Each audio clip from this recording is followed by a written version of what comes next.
Alright, you know the drill. If you haven't watched the previous guides yet, I would recommend you do so before watching this one. Spagonia is when these missions really start to get difficult. The survival mission offers slightly more health than before, but there are a lot more enemies at nighttime.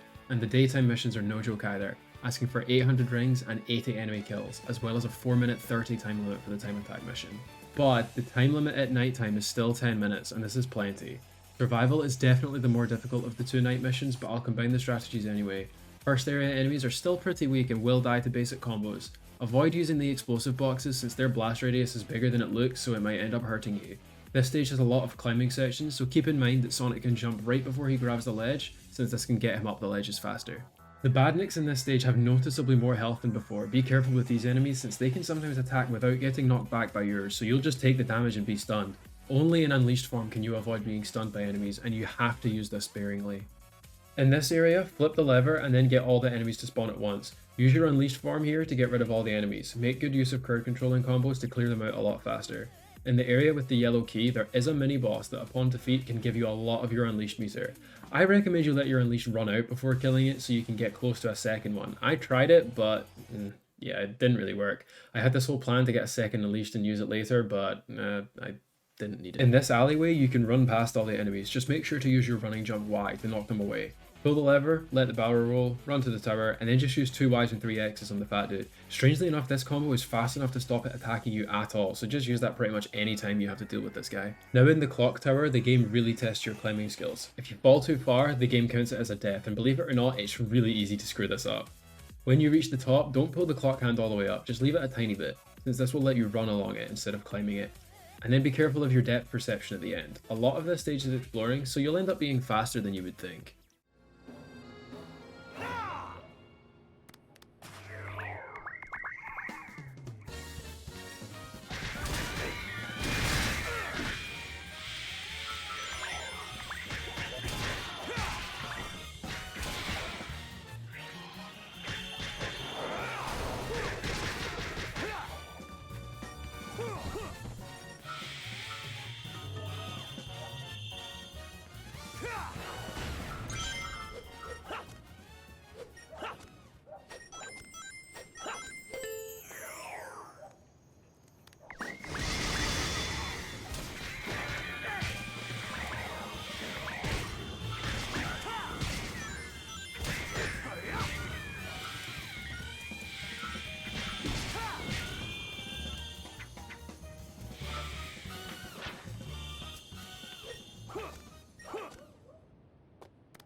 Now for the rest of the video to make some sort of sense, I have to quickly talk about something. In my last video, I did this trick where I did some sidestepping, but I didn't even explain what that was, so let me tell you. This trick is called quick step sliding. You can do this trick in quick step sections where the area is split up into lanes. To pull it off, hold the slide button and use the bumpers to quick step in whatever direction works best in that moment.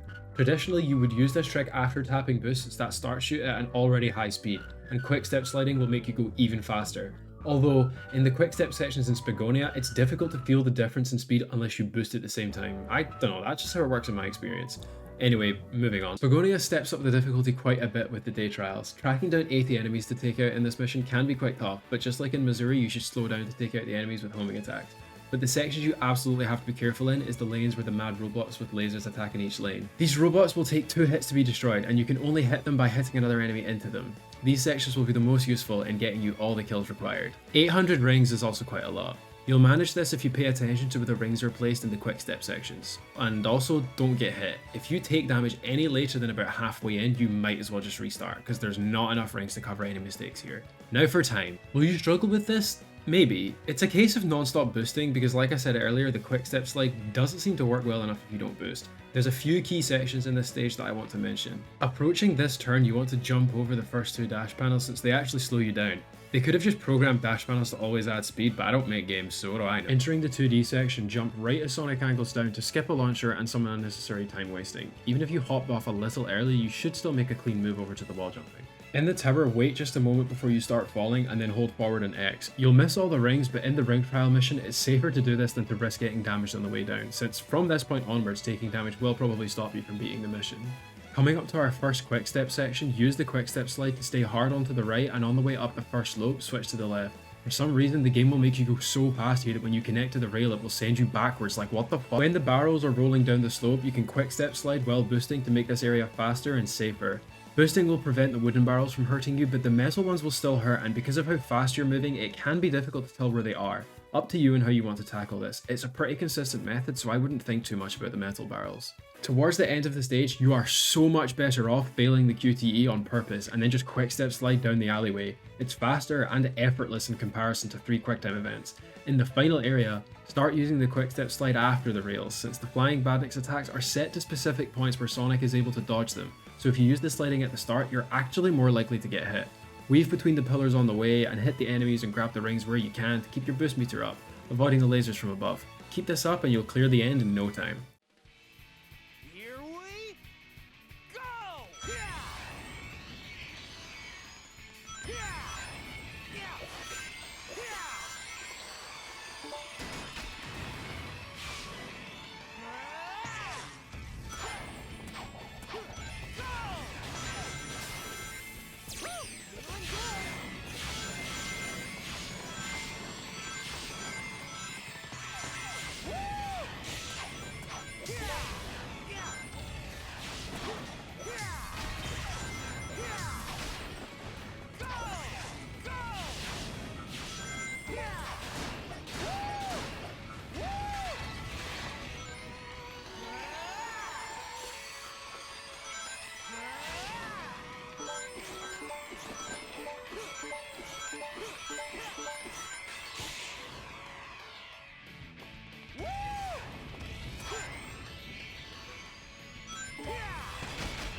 Feeling good!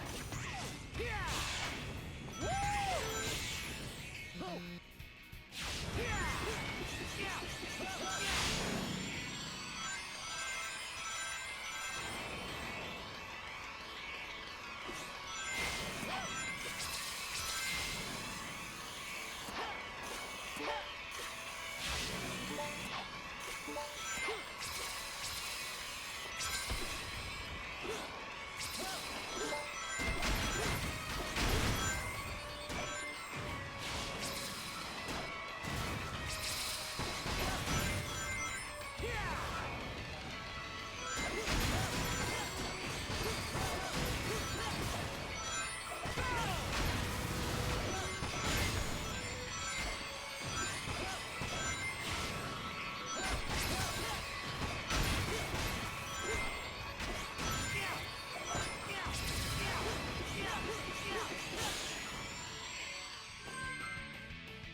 Here we go!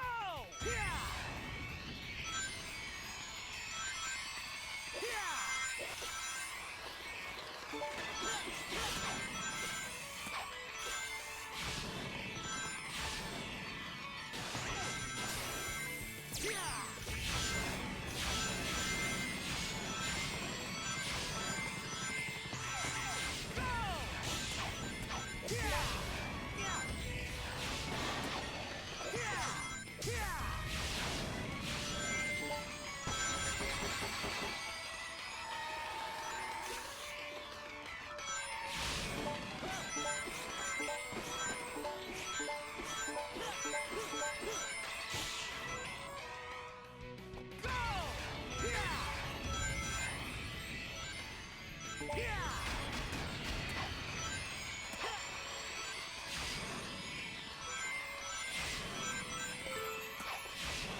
And that's everything.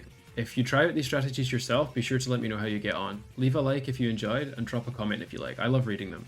Also, if you have any of your own tips, be sure to let me know. As always, my name is Snack, and I'll see you in the next one.